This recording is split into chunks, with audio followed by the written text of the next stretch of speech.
옆에 있는 분하고 한번 인사하겠습니다. 잘 오셨습니다. 은혜 받고 돌아갑시다. 한 가지 광고 말씀 드립니다. 광고면서도 기도인데요. 제가 다음 주 월요일, 화요일 날 그 포항 CBS 라디오 진행을 합니다. 할렐루야, 할렐루야인지 걱정이 태산 같은데, 그 진행하시는 분이 12시에서 1시 반인데요. 이제 1시간 반 동안 제가 생방송으로 진행을 해야 되는데, 원래 그게 이제 그 정오해 주신 행복이라는 그 이제 찬양이 이렇게 나오는 프로입니다. 근데 그 인도하시는 분이 어디 이제 성지순례를 가셨대요. 그래서 이제 목사님들이 이렇게 돌아가면서 일주일 동안 이제 하는데, 제가 월요일, 화요일 이틀을 하게 됐습니다. 그래서 저한테 부탁을 하셔가지고 제가 이렇게 하겠다고 했는데, 뭐 우리 석병교회 이름으로 제가 나가는 거니까 여러분 제가 잘 감당할 수 있도록 여러분 기도해 주시기 바랍니다. 월요일, 화요일 12시에서 1시 반까지 그 FM 라디오 91.5 유튜브에서도 또 진행이 돼요. 그래서 라디오만 하는 게 아니라 유튜브로도 나가기 때문에 좀 그렇긴 한데, 뭐 제가 그런 뭐 이렇게 진행을 해본 것도 아니기 때문에 여러분들 좀 많이 기도해 달라고 제가 먼저 부탁을 드리고, 또 거기에 이제 음악을 틀어야 되는데, 여러분들이 혹시 목사님 이런 찬양 같이 듣고 싶습니다, 그런 게 있으면 저한테 문자로 주세요. 그러면 제가 그거를 이렇게 만들어야 되거든요. 그 이제 자료를. 그래서 그 내용을 만들 때 사연도 같이 해서 저한테 간단하게 주시면 제가 수요예배 오신 분들만 제가 얘기합니다. 다른 분들한테는 얘기 안 해요. 그리고 나중에 월요일, 화요일 날은 여러분들이 나중에 유튜브 들어가셔서 이렇게 같이 또 참여를 하시는 부분도 있거든요. 그래서 참여를 하시면 더 저희 석병교회가 빛이 날 줄로 믿습니다. 기도 부탁드린 거예요. 제가 혹시 떨리거나 이렇게 좀 실수하지 않게 해달라고, 생방송이기 때문에. 우리가 지난주 수요 예배부터 출애굽기 말씀을 지금 계속 보고 있습니다. 지난주 이제 1장, 서론과 1장을 함께 보았는데요.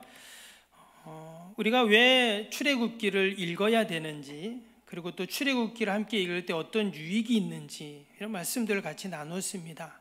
지난주에 못 오신 분은 유튜브에 들어가셔서 한번 다시 들어보시기를 바랍니다. 우리가 출애굽기 하면은 이름 그대로 출애굽이니까 애굽에서 나오는 이야기인가 보다, 이렇게 우리가 생각할 수 있습니다. 근데 그 부분은 아주 앞에 짧게 나온다 했죠. 그리고 대부분은 광야 얘기가 많이 나옵니다. 광야라는 것은 바로 우리 성도가 이 땅에 살아가는 삶을 광야와 같다 그랬잖아요. 그래서 과연 이 광야에서 우리 성도들이 어떻게 그 광야를 잘 지나서 약속의 땅에 들어갈 수 있는가를 기록한 책이 출애굽기라고 했어요. 그러니까 단순히 이스라엘의 옛날 역사가 아니라 바로 우리 구원받은 성도들이 어떻게 죄악에 사로잡혔다가 다시금 구원받았는가, 그리고 하나님의 약속의 땅에 들어가는가를 기록한 책이 바로 출애굽기라고 그렇게 말씀을 드렸습니다. 그래서 출애굽기를 보면 인생이 보인다, 이런 말이 있어요. 우리가 매주 수요 예배를 통해서 이 출애굽기를 읽을 때 여러분 우리의 삶의 모든 고난과 환난들이 해석되는 그러한 은혜를 다 경험하기를 축복합니다. 우리 출애굽기에는 크게 4개의 기둥이 있다고 했죠. 마치 출애굽기라는 집이 있으면 기둥이 4개 있다 했어요. 그래서 이제 40장까지 있는데 1장에서 12장까지가 첫 번째 기둥입니다. 그 장소가 어디냐면 애굽이에요. 그래서 애굽인데 그 내용이 뭐냐? 은혜입니다. 그리고 두 번째 기둥은 13장에서 18장까지 이제 장소는 광야이고요. 그 내용은 이제 광야 훈련을 받는 그런 내용이 나옵니다.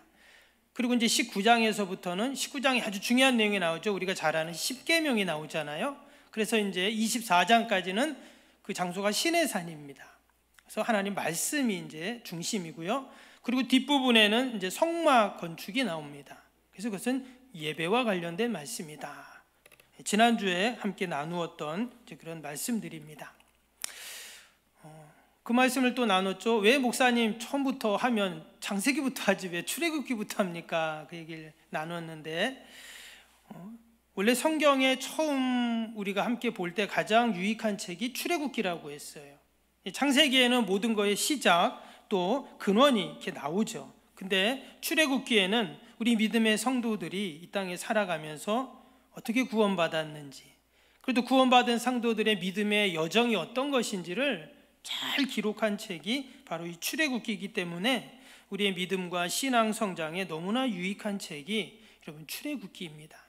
그래서 우리가 이 출애굽기 말씀을 새해가 시작되면서 가장 먼저 보게 됩니다.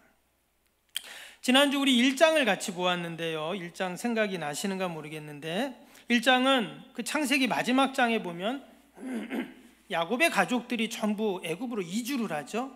기억나시죠? 이주를 해서 그들이 고센이란 땅에 이제 살게 됩니다. 근데 이제 출애굽기가 딱 시작이 되면서 무려 430년이라는 긴 세월이 이제 훅 지나가 버렸어요. 그리고는 어떻게 된 건지 이스라엘 백성들이 지금 애굽에서 종살이를 하고 있어요. 그래서 종살이하는 것으로부터 시작이 됩니다. 근데 이것은 무엇을 얘기하는 것이냐? 바로 하나님의 형상대로 지음받은 우리 모든 구원 백성들이 어느 순간 죄의 종이 되고 어둠의 영에 사로잡힌 종이 되었다는 거예요. 근데 하나님께서는 우리를 어떻게 하십니까? 이게 이제 출애굽기의 주된 주제인데요. 바로 우리를 구원하신다는 겁니다. 그래서 우리가 이 출애굽기를 읽을 때 구원이라는 단어를 늘 이렇게 머리에 두고 말씀을 읽고 들어야 합니다. 구원. 그래서 1장에는 하나님께서 어떻게 이스라엘 백성들이 이제 종되었던 이스라엘 백성들을 하나님이 이제 구원을 준비하시는가 하는 내용이 나오게 되고, 오늘 2장에는 누가 나오냐? 우리가 잘 아는 모세가 나옵니다. 결국 하나님은 이 모세를 통해서 이스라엘 백성들을 출애굽시키시잖아요. 그래서 이 출애굽기는 처음부터 마지막까지 어떤 내용이냐? 구원을 이야기하는 내용입니다. 오늘 2장에서도 모세가 우리가 다 아는 내용이잖아요. 이제 나일강에 이제 그 갈대상자에 담아서 그 부모가 버리게 되는데, 그 아기 모세를 누가 건져냅니까? 바로의 공주가 건져내죠. 건져내다라는 뜻이 구원이거든요. 그래서 또 구원의 내용이 오늘 2장에 나오게 됩니다. 뿐만 아닙니다. 이후로 나오는 모든 유월절 사건, 홍해를 건너는 사건, 나중에 요단강 건너는 사건, 다 구원과 관련이 있어요. 그래서 우리가 출애굽기를 읽을 때는 이 구원을 늘 머리에 염두에 두고 우리가 읽으면은 유익합니다. 우리 성도의 삶도 마찬가지입니다. 오늘 하루도 우리가 그냥 산 것 같지만 그렇지 않습니다. 하나님은 끊임없이 나를 살려주시고 나를 건져주시고 나를 도와주시고, 내가 예수 믿었다, 구원받았다, 이것으로 끝나는 것이 아니고, 그런 일회적인 구원이 아니라 우리 성도의 삶은 날마다, 여러분, 순간순간 하나님의 구원의 은혜로 사는 줄로 믿습니다. 아멘. 우리가 여러분 지금 이렇게 숨을 쉬고 살고 있잖아요. 그렇죠? 어떻게 살고 있을까요? 심장이 뛰니까 사는 거예요. 그러면 심장이 멈추면 어떨까요? 그냥 죽는 겁니다. 근데 내가 아무리 심장을 뛰게 하려고 해도 뛰게 할 수 없어요. 병원 가면 요즘에는 심장을 뛰게 하는 기계도 있긴 하더라고요. 근데 여러분 지금 내가 심장을 뛰게 하는 게 아니라 하나님이 그냥 멈추지 않고 계속 뛰도록 하나님이 그렇게 만들어 주셨어요. 이 말은 하나님이 우리를 계속 살려주시는 것이고 계속 우리를 구원해 주고 계세요. 아멘. 우리가 그 구원의 은혜로 여러분 지금 살고 있는 줄로 믿습니다. 오늘 출애굽기 2장은 모세의 출생과 함께 그가 애굽 사람을 죽여가지고 도망을 가죠. 미디안 광야로 도망가서 거기서 무려 또 40년을 사는 이제 그런 내용이 이제 나오게 됩니다. 먼저 오늘 1절을 다시 보겠습니다. 1절이 이렇게 시작이 됩니다. 레위 가족 중 한 사람이 가서 레위 여자에게 장가들어 그랬어요. 여기 보면 이 레위 가족 중 한 사람, 또 레위 여자 중에 한 여자가 나왔습니다. 이들이 바로 모세의 엄마 아빠죠. 그래서 지금 구원의 이야기를 시작하면서 한 가정 이야기를 지금 먼저 이야기를 하고 있습니다. 여러분, 말씀을 잘 우리가 보면은 항상 한 가정으로부터 시작이 돼요. 이스라엘 백성들이 지금 애굽으로 내려올 때 야곱의 가정이 내려왔잖아요. 그렇죠?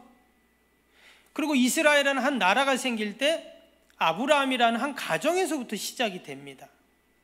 그 처음으로 따지면은 창세기 아담과 하와 가정부터 시작이 되죠. 보면 모든 것이 한 가정으로부터 시작이 된다는 거예요. 성경의 내용이 다 그렇습니다. 사무엘의 가정 이야기, 한나가 아이를 못 낳아서 그 내용 나오잖아요. 세례 요한도 가정 얘기, 예수님도 보세요. 마리아와 요셉의 한 가정 이야기로부터 시작이 이렇게 됩니다. 그래서 성경은 늘 한 가정을 소중히 여기고 귀히 여기는 것들을 보게 됩니다. 더 나아가서 한 가정이 믿음으로 어떻게 세워지는가를 우리가 보면 하나님의 구원의 역사를 우리가 보게 된다는 거예요. 하나님은 한 가정 한 가정을 너무나 귀하게 여기십니다. 그 자녀들, 또 부모님, 또 형제들 다 귀하게 여겨요. 그래서 그 한 가정을 통해서 하나님의 구원의 역사들을 이루어 가십니다. 동일하게 하나님께서 우리의 가정, 우리의 자녀들, 또 형제들, 부모님 있잖아요. 그리고 우리가 가정을 소중히 여기고 늘 우리의 가정을 위해서 우리가 함께 구원을 위해서 기도해야 할 줄로 믿습니다. 오늘 이 모세의 가정 엄마 아빠는 참 믿음의 사람들입니다. 구체적으로 적어 있지는 않지만 레위 가족 중에라는 말이 나왔어요. 우리가 아는 것처럼 여러분, 레위 가족은, 레위는 누굽니까? 나중에 제사장 지파가 되죠. 아직은 아닙니다. 근데 결국 나중에 제사장 지파가 되죠. 그것을 암시하는 거예요. 하나님께 택함받고 구별되고 거룩한 가정이 되는. 그래서 이 모세의 엄마 아빠는 믿음의 사람, 신앙의 사람이었다는 것을 알 수 있습니다. 이어지는 2절을 보면 그 여자가 임신하여 아들을 낳으니 그가 잘생긴 것을 보고 3달 동안 그를 숨겼으나 그랬어요. 1장에 보면 애굽의 바로 왕이 모든 남자, 히브리아의 남자애들은 다 죽여라, 이런 명령을 내립니다. 왕의 명령이죠. 그런데 그 히브리 산파들이 믿음이 좋아가지고 살려둡니다. 이 모세도 마찬가지였어요. 그래서 키우는데 여기 보니까 3달 동안 그를 숨겨서 그렇게 키웠다. 이 모세의 엄마 아빠가 목숨을 걸고 아이를 그렇게 지킨 것입니다. 그런데 이어지는 3절에 보니까 더 숨길 수 없게 되매 그랬어요. 3개월까지는 100일까지는 숨겨서 잘 키웠는데 더 이상은 불가능한 것이죠. 그를 위해서 갈대 상자를 가져다가 역청과 나무진을 친하고 아기를 거기 담아 나일 강가 갈대 사이에 두고 그랬어요. 사실 여러분, 아기 100일 되면 얼마나 합니까? 다 아시지만 100일 된 아기는 조그맣니다. 그런 아기를 갈대 상자에 좀 담아가지고 말 그대로 나일 강가에 버린 것입니다. 여러분, 인간이 할 수 있는 구원의 수고라는 것이 여기까지예요. 원래는 아기가 태어나면 남자아이는 죽여야 되는데 그 아이를 부모는 자기 목숨을 걸고 그 아이를 구원한 것입니다. 근데 인간의 구원의 수고라는 게 여기까지라는 거예요. 정성을 다해 한 올 한 올 갈대를 엮고 빈틈없이 역청과 나무진을 분명히 칠했을 것입니다. 그런데 인간의 구원의 수고가 여기까지라는 거예요. 이어지는 4절에 보면 그 누이 미리암이 멀리 서서 그 갈대 상자를 봤다, 이렇게 나옵니다. 이 말씀이 참 의미가 있는 말씀이에요. 멀리 서서 갈대 상자를 봤다는 거예요. 인간의 구원은 결국 멀리 서서 구경할 수밖에 없는 것입니다. 그런데 그 갈대 상자를, 아기를 누가 건져내고 구원하는가? 바로 하나님이 하신다는 거죠. 5절을 보면 바로의 딸이 목욕하러 나일 강가로 내려오고 시녀들은 나일강 강가를 거닐 때 그가 갈대 사이에 상자를 보고 시녀를 보내어 가져다가 열고 그 아기를 보고 아기가 우는지라 그가 그를 불쌍히 여겨 이르되 이는 히브리 사람의 아기로다. 이 5, 6절을 보면은 정말 하나님의 구원의 역사는 정확하다 하는 것을 알 수가 있어요.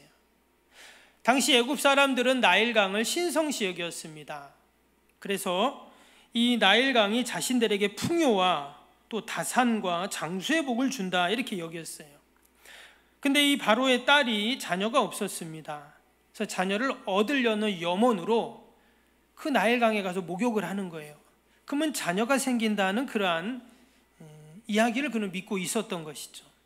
그래서 그날도 나일강에 목욕하러 갔다가 이제 갈대 상자에서 우는 아기를 발견하는 것입니다. 근데 그 아이가 어떻게 해요? 불쌍히 보인 거예요.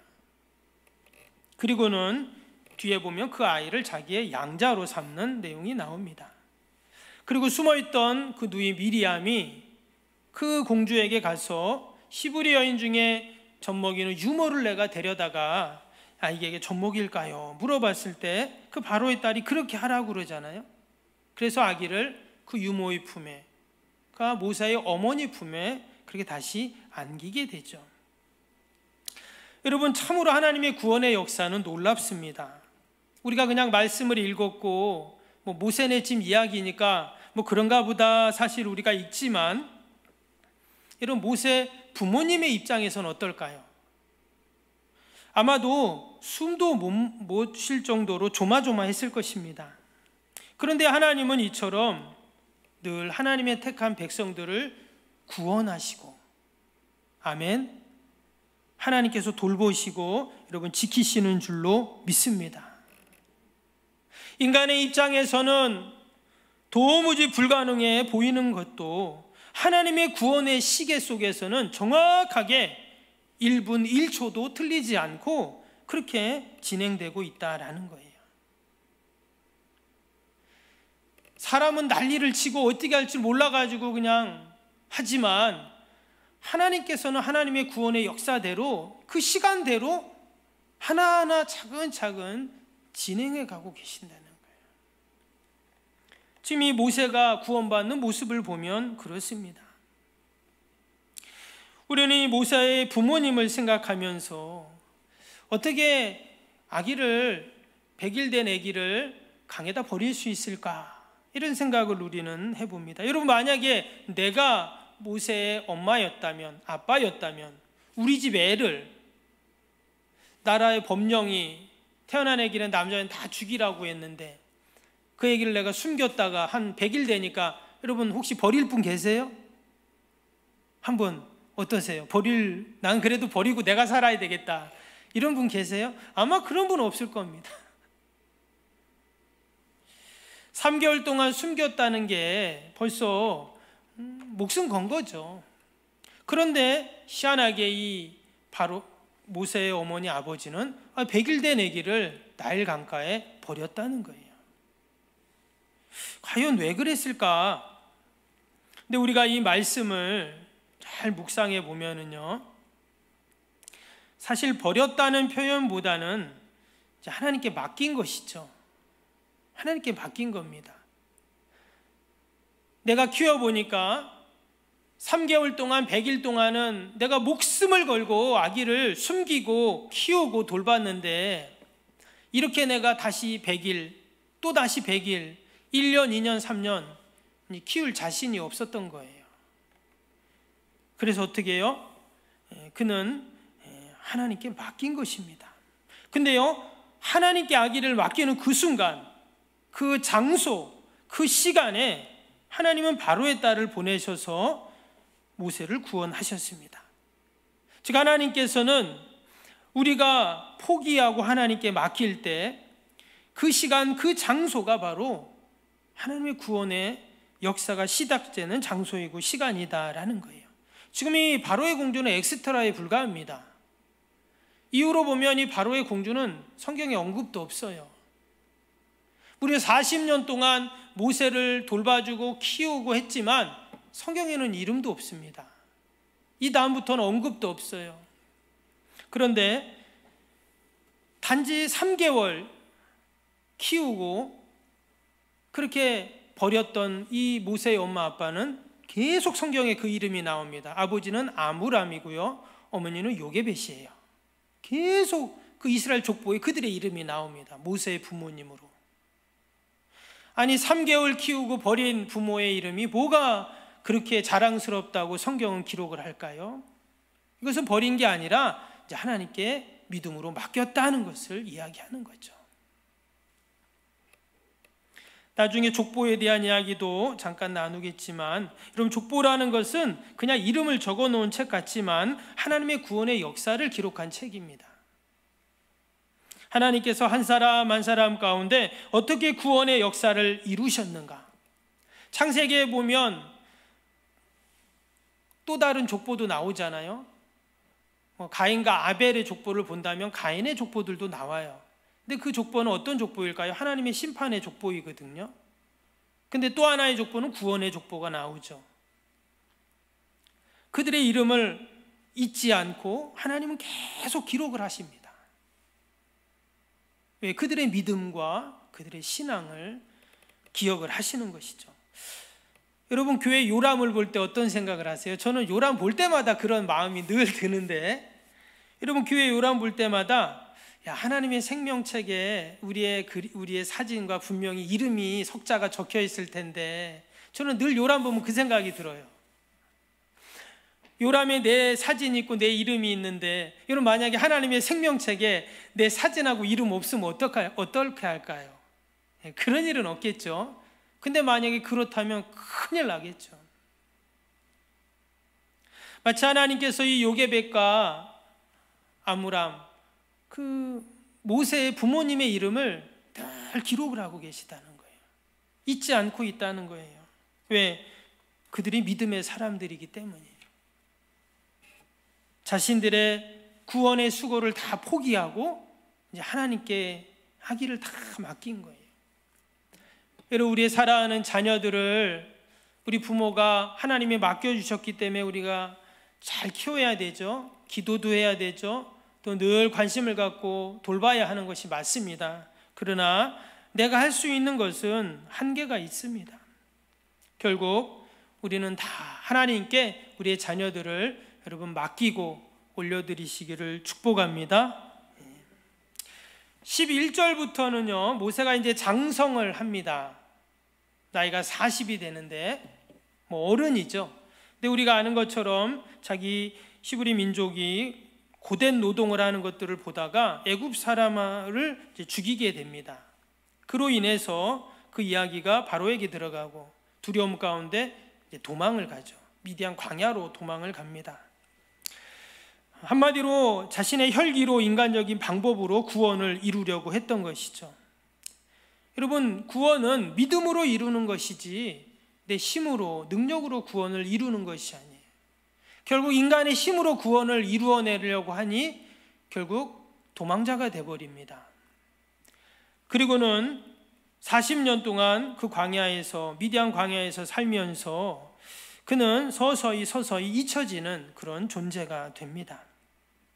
그래서 성경에 보면 모세의 이 40년에 대해서는 구체적인 언급이 없어요. 모세가 십보라를 만나 결혼했고 또 자녀를 낳고 또 그 이드로 장인의 양을 돌보고 그 정도 얘기지 다른 거는 별로 나오지도 않습니다. 그런데 하나님께서는요 그 지난 40년 동안 한시도 잊지 않은 것이 있었는데 바로 그것이 뭐냐면 이스라엘의 구원이었어요. 그것이 이제 마지막 절에 나오죠. 오늘 2장 24절 25절 보면 하나님이 그들의 고통 소리를 들으시고 하나님이 아브라함과 이삭과 야곱에게 세운 그 언약을 기억하사 하나님이 이스라엘 자손을 돌보셨고 하나님이 그들을 기억하셨더라. 여기 보면 참 놀라운 말씀이 나옵니다. 아브라함과 이삭과 야곱에게 세운 그 언약을 기억했다 그랬어요. 근데 지금 이 출애굽기잖아요. 아브라함, 이삭, 야곱은 창세기에 나옵니다. 지금 아브라함과 이삭과 야곱 때로부터 이 출애굽, 이스라엘 백성들이 출애굽할 때는 우리가 아는 것처럼 400년이라는 긴 세월이 지난 상태예요. 그런데 하나님은 어떻게 해요? 기억하고 계셨다는 거예요. 즉 지난 400년 동안 하나님은 한 번도 그 이스라엘 백성들을 구원하는 것을 잊은 적이 없으세요. 하나님은 한 번도 나를 잊어보신 적이 없다는 거예요. 때로 우리가 하나님 앞에 불평하고 하나님과 점점 멀어지고 예배 자리에 나오지 못하고 또 사명의 자리를 감당하지 못하고 심지어 하나님께 불순종하고, 그래도 하나님은 우리를 늘 기억하고 계셨다는 거예요. 그 언약을 기억하시고 돌보시고 기억하셨더라. 왜? 우리를 구원하시기 위해, 그 고통의 소리를 들으시고 구원하시기 위해 늘 우리를 기억하고 계세요. 지금도 하나님은 우리를 늘 돌보시고 기억하시는 하나님이신 줄로 믿습니다. 그래서 반드시 우리를 구원해 주세요. 우리가 예수 믿고 구원받았다, 이런 이례적인 구원도 있지만 서두에도 말씀드린 것처럼 우린 날마다 순간순간 구원을 경험해야 된다 했죠. 그래서 오늘도 하나님은 우리를 구원해 주셨어요. 오늘 하루 하나님이 우리를 구원하셔서 우리를 살리시고 도우시고, 그래서 이 밤에도 이 예배의 자리, 또 이 믿음의 자리, 응답의 자리, 축복의 자리에 저와 여러분이 있는 줄로 믿습니다. 우리가 다 부족하고 연약한데 그럼에도 불구하고 하나님은 우리를 다 이처럼 돌봐주십니다. 늘 기억하고 구원해 주십니다. 우리가 그 은혜를 생각하면서 늘 감사하고 찬양하는 저와 여러분이 되시기를 주님의 이름으로 축복합니다.